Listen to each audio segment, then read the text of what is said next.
राजेश की बात में आपका स्वागत है। हम लोग पिछले वीडियो में लोक सेवक की परिभाषा दी गई थी, उसमें मैंने कहा था कि फिर अगले वीडियो में भी लोक सेवक की परिभाषा बताई जाएगी, क्योंकि लोक सेवक में भारत सरकार के सभी विभागों के प्रमुख पदाधिकारी आते हैं, इसलिए इसकी परिभाषा बहुत लंबी है। तो हम लोग आगे बढ़ते हैं। भारतीय न्याय संहिता की धारा 2 उपधारा 28 के खंड घ किसी न्यायालय या लोक सेवक की सहायता करने वाला प्रत्येक असेसर या पंचायत का सदस्य लोक सेवक माना जाएगा। अंग प्रत्येक मध्यस्थ या अन्य व्यक्ति जिसको किसी न्यायालय द्वारा या किसी अन्य सक्षम लोक प्राधिकारी द्वारा कोई मामला या विषय विनिश्चय या रिपोर्ट के लिए निर्देशित किया गया है, लोक सेवक है। च प्रत्येक व्यक्ति जो किसी ऐसे पद को धारण करता हो जिसके आधार पर वह किसी व्यक्ति को परिरोध में करने या रखने के लिए सशक्त है, वह लोक सेवक है। खंड 6 सरकार का प्रत्येक अधिकारी जिसका ऐसे अधिकारी के नाते यह कर्तव्य हो कि वह अपराधों का निवारण करे, अपराधों की सूचना दे, अपराधियों को न्याय के लिए उपस्थित करे या लोक स्वास्थ्य सुरक्षा या सुविधा का संरक्षण करे। खंड ज प्रत्येक अधिकारी जिसका ऐसे अधिकारी के नाते यह कर्तव्य है कि वह सरकार की ओर से किसी संपत्ति को ग्रहण करे और प्राप्त करे, रखे या व्यय करे, या सरकार को की ओर से कोई सर्वेक्षण निर्धारण या संविदा करे, या किसी राजस्व आदेशिका का निष्पादन करे, या सरकार के धन संबंधी हितों पर प्रभाव डालने वाले किसी मामले में अन्वेषण या रिपोर्ट करे, या सरकार के धन संबंधी हितों के संबंधित किसी दस्तावेज को बनाए, आदि प्रमाणीकृत करे या रखे, या सरकार के धन संबंधी हितों के संरक्षण के लिए किसी विधि के व्यतिक्रम को रोके, वो लोक सेवक होगा।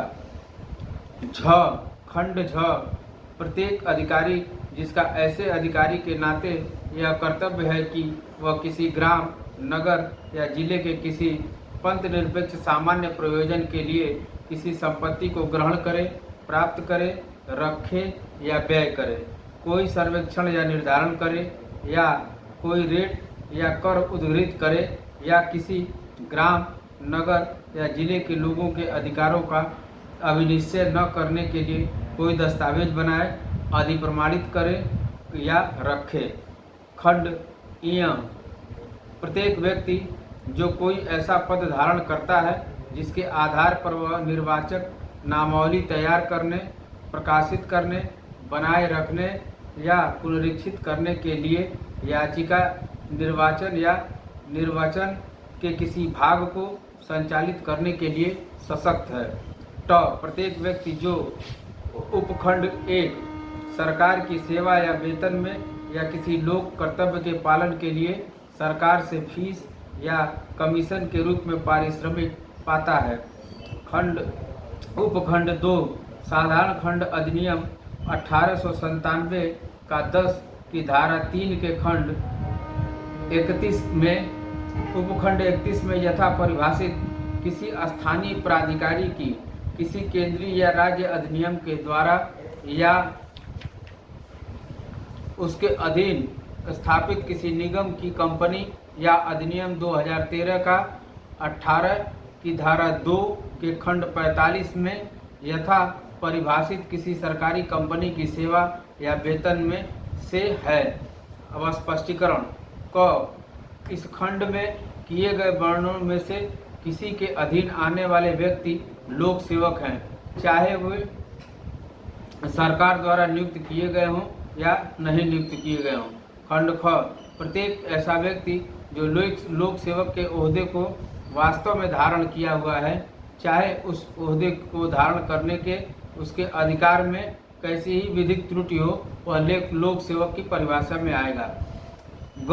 निर्वाचन से किसी विधायी, नगरपालिका या लोक प्राधिकारी के सदस्यों का चयन करने के प्रयोजन से कोई निर्वाचन अभिप्रेत है, चाहे वह कैसे ही स्वरूप का हो, जिसके लिए चयन करने की पद्धति तत्समय प्रवृत्त किसी विधि के द्वारा या उसके अधीन है, लोक सेवक की परिभाषा में आएगा।